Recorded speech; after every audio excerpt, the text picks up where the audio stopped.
تو آج کیا ایک نعرہ لگایا جاتا ہے کہ ہم لوگوں کو فالو نہیں کریں گے، ہم بزرگوں کو فالو نہیں کریں گے، ہم تو صرف کتاب کو پڑھیں گے، کتاب میں کیا لکھا ہے، کتابی ہیں ہم، کتابی۔ تو اللہ نے تو انسان کو انسانوں کو فالو کرنے کا حکم دیا ہے۔ صرف کتاب اگر کافی ہوتی تو اللہ نے یہ تذکرہ ہی نہیں کرنا تھا کہ کس کو فالو کرنا ہے، کس کو فالو نہیں کرنا۔ اللہ سیدھا سادہ یہ کہتے ہیں بھئی کتابوں کو فالو کرو۔ تو اللہ نے کتاب کو فالو کرنے کا بھی حکم دیا، اور اللہ نے انسانوں کو فالو کرنے کا بھی حکم دیا کہ لوگوں کو فالو کرو۔ کتاب کو فالو کرنے کا اللہ نے حکم دیا، اتبعوا ما انزل الیکم من ربکم، جو قرآن تم پہ نازل کیا گیا ہے اس کو فالو کرو۔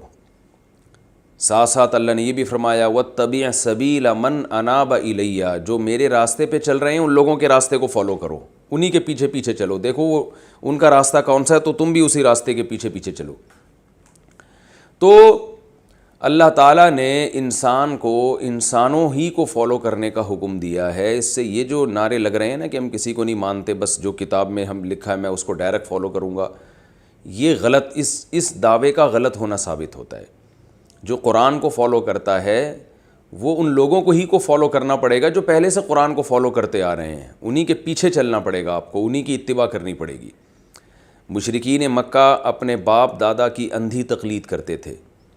اس اندھی تقلید کو قرآن نے کیا فرمایا، وَإِذَا قِيلَ لَهُمُ اتَّبِعُوا مَا أُنزِلَ إِلَيْكُمْ، جب ان سے کہا جاتا ہے کہ اللہ نے جو کلام نازل کیا اس کی اتباع کرو، تو یہ جواب میں کہتے ہیں نتبع ما وجدنا علیہ آباءنا یا ما الفینا علیہ آباءنا، ہم اتباع کریں گے اپنے باپ دادا کی۔ تو دیکھیں یہاں پر اندھی تقلید کو اللہ نے کیا فرمایا، باپ دادا کی جو اندھی تقلید ہے اس کو اللہ نے کیا فرمایا کہ ہم اپنے باپ دادا کی اتباع کریں گے۔ پتہ یہ چلا کہ اتباع ہی کو تقلید کہا گیا ہے۔ اس سے بھی پتہ چلتا ہے کہ جو لوگ کہتے ہیں نا اتباع الگ چیز ہے، تقلید الگ چیز ہے، قرآن میں ہمیں اتباع کا حکم دیا ہے نیک لوگوں کی، تقلید کا حکم نہیں دیا، تو یہ سب فضول باتیں ہیں۔ قرآن نے تقلید ہی کو اتباع سے تعبیر کیا ہے، اور اتباع اور تقلید ایک ہی چیز کے دو نام ہیں۔ اتباع بھی کہتے ہیں کسی کو فالو کرنا، تقلید بھی کہتے ہیں کسی کو فالو کرنا۔ بعض لوگ یہ کہتے ہیں کہ اتباع کہتے ہیں دلیل کے ساتھ کسی کو فالو کرنا، اور تقلید کہتے ہیں بلا دلیل کسی کو فالو کرنا، تو یہ بات بالکل غلط ہے۔ اس لیے کہ جب آپ دلیل کے ساتھ کسی کو فالو کریں گے تو پھر دلیل کو فالو کرنے والے کہلائیں گے، اس شخص کو فالو کرنے والے نہیں کہلائیں گے۔ تو یہ ایسے ہی ایک فضول سی بات ہے۔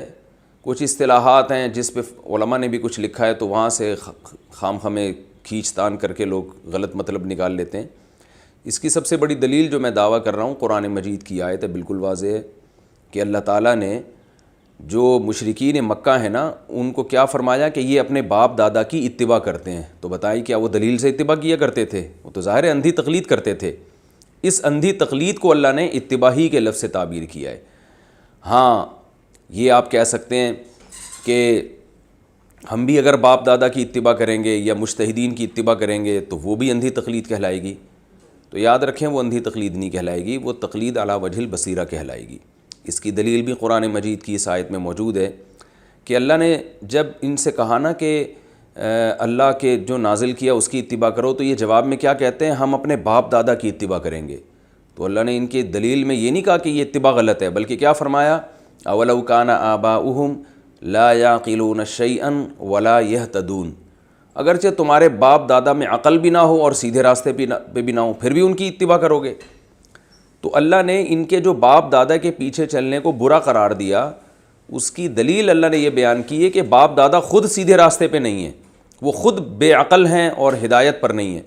پتہ یہ چلا کہ اگر باپ دادا سیدھے راستے پر ہوں اور وہ خود ہدایت پر ہوں تو پھر ان کی اتباع بالکل جائز ہے بلکہ واجب ہے۔ ہم میں سے بہت سے لوگ اس لیے مسلمان ہیں کہ ہمارے باپ دادا مسلمان تھے، اور حقیقت ہے ہمیں تو اسلام جو ہے ہم نے کوئی شروع میں ریسرچ کر کے اسلام تھوڑی قبول کیا ہے۔ ایک 13-14 سال کا بچہ جو بلوغت کی دہلیز پہ قدم رکھتا ہے اسے بہت زیادہ معلومات نہیں ہوتی اسلام کی، لیکن وہ اس لیے مسلم ہوتا ہے کہ اس کے باپ دادا مسلمان تھے، تو وہ باپ دادا کی تقلید ہی میں اسلام پر ہوتا ہے وہ، لیکن پھر بھی یہ اسلام اس کا مقبول اس لیے ہے کہ اس کے باپ دادا سیدھے راستے پر تھے، اسلام کے راستے پر تھے۔ تو اس لیے اگر اس نے اسلام کے راستے پر چلنے میں باپ دادا کو فالو کیا ہے تو یہ بالکل ٹھیک کام کیا ہے۔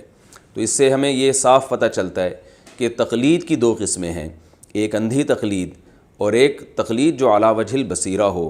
اندھی تقلید اسے کہتے ہیں کہ جس کی آپ تقلید کر رہے ہیں اس کے برحق ہونے کی آپ کے پاس دلیل نہ ہو، یہ حرام ہے، ناجائز ہے، جیسے کہ مشرکین کیا کرتے تھے۔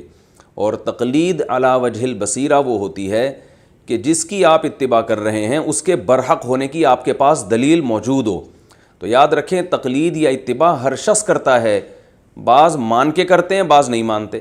جو مجتہدین کی اتباع نہیں کرتے تو پھر وہ آج کے دور کے متجددین کی اتباع کرتے ہیں۔ کوئی غامدی صاحب کی تقلید کر رہا ہے، کوئی جناب پروفیسر کی تقلید کر رہا ہے، کوئی کسی کی تقلید کر رہا ہے، بس انہی کے کلپ سن کے انہی کے دلائل پر اعتماد کر لیا۔ پورے دلائل سامنے نہیں ہوتے، نہ مخالف کے دلائل ہوتے ہیں، بس چند آیتیں ذہن میں ہوتی ہیں، اور اس تقلید کو وہ کہہ رہے ہوتے ہیں ہم قرآن و سنت کو فالو کرتے ہیں، حالانکہ وہ تقلید کر رہے ہوتے ہیں۔ لیکن یہ تقلید اس لیے باطل ہے، یہ اندھی تقلید ہے کہ آپ جس کی تقلید کر رہے ہیں اس کے برحق ہونے کی آپ کے پاس کوئی دلیل نہیں ہے، بلکہ اس کے باطل ہونے کی دلیل ہے۔ آپ کہہ سکتے ہیں بھائی کیسے دلیل ہے باطل ہونے کی؟ دلیل کیا ہے کہ جیسے کسی محدث کے محدث ہونے کی دلیل یہ ہے کہ امت گواہی دیتی ہو کہ یہ محدث ہیں۔ اب آپ بتائیں امام بخاری حدیث کے بہت بڑے امام تھے، ایک عام آدمی کے پاس اس کی کیا دلیل ہے؟ یہی دلیل ہے کہ بھائی ساری دنیا کے مسلمان کہتے ہیں، ساری دنیا کے مسلمان اتنی بڑی گمراہی پہ جمع نہیں ہو سکتے۔ آپ کہہ سکتے ہیں بھائی امام بخاری کے حدیث میں امام ہونے کی دلیل ان کی کتاب ہے بخاری، اس کتاب سے پتہ چلتا ہے کہ وہ بہت بڑے محدث تھے۔ تو بھائی اس کتاب سے تو پتہ چلتا ہے، لیکن اس کتاب کا آپ کو کیسے پتہ چلا؟ اس کتاب کے بارے میں آپ کو کس نے بتایا؟ خود تھوڑی تحقیق کی آپ نے۔ ساری دنیا کے سارے مسلمان کہہ رہے ہیں کہ امام بخاری نے یہ احادیث جمع کی ہیں اس کتاب میں، تو یہاں بھی تو ساری دنیا کے سارے مسلمانوں کی بات کر آپ اعتماد کر رہے ہیں۔ تو اسی طرح یاد رکھیں جیسے محدث کے محدث ہونے کا پتہ ہمیں امت نے بتایا ہے، علماء نے بتایا ہے، ایسے مجتہدین کے ائمہ اربعہ کے مجتہد ہونے کا پتہ بھی ہمیں علماء ہی نے بتایا ہے، اور پوری دنیا کے مسلمانوں نے ان علماء کو فالو کیا ہے، ان فقہا کو، مجتہدین کو فالو کیا ہے۔ اکثر میں ڈاکٹر ذاکر نائک کا ایک مقولہ ذکر کرتا ہوں نا کہ 50% مسلمانوں نے امام ابو حنیفہ کو فالو کیا، 30% مسلمانوں نے امام شافعی کو فالو کیا، 17% مسلمانوں نے امام مالک کو فالو کیا، 2% مسلمانوں نے امام احمد ابن حنبل کو فالو کیا۔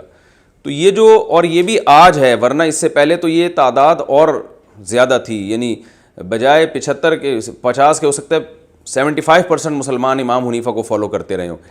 تو یہ امت کی گواہی سے پتہ چلتا ہے کہ کون مجتہد ہے اور قابل اتباع ہے، اور کون ایسا ہے جو قابل اتباع نہیں ہے۔ آج کوئی بھی شخصیت ایسی نہیں ہے جس کو پوری دنیا مانتی ہو۔ 4 آدمی مانتے ہیں تو 4000 برا بھلا کہتے ہوں گے، اور ماضی میں جو اسلاف ہمارے گزر چکے ہیں ان کو پوری دنیا مانتی تھی۔ تو اس لیے یہ سب لفاظی ہے، لوگوں کو قرآن و سنت کے نام پہ اپنی اتباع کی طرف لانا ہے، اپنی تقلید کروانا ہے۔